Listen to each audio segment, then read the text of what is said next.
శివ తేజస్సును గ్రహించిన అగ్నిదేవుడు ఆ తాపాన్ని భరించలేకపోయాడు. బ్రహ్మదేవుడు సూచనానుసారంగా శివుడినే ప్రార్థించాడు. శివుడు యోగ్యమైన స్త్రీ యందు ప్రవేశపెట్టమని హితవు పలికాడు. అప్పుడు అగ్నిదేవుడు, దేవా, సర్వభక్షకుడునైనా నాకే సాధ్యం కావడం లేదు, దీన్ని ఆదిపరాశక్తే భరించగలదు అని అన్నాడు.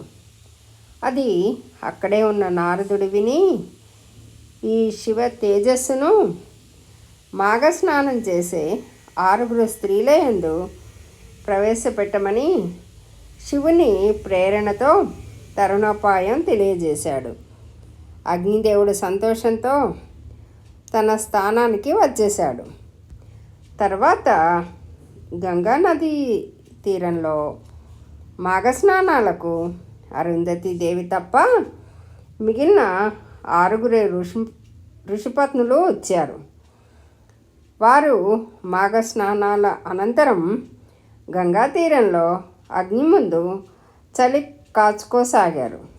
సమయం చూసి అగ్నిదేవుడు వారి రోమకూపాల ద్వారా శివ తేజస్సును ప్రవేశపెట్టాడు. తాపం తొలగిన అగ్నిదేవుడు ఆనందంతో శివస్మరణ చేస్తూ మాయమైనాడు. కుమార సంభవం.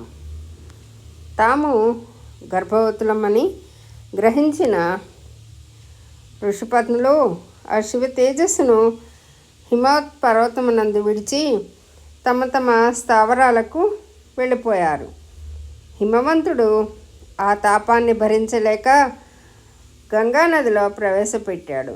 గంగాదేవి ఆ తేజస్సు భరించలేక తన ప్రవాహము ద్వారా ఆ తేజస్సును గౌరీకుండనానికి మళ్లించింది.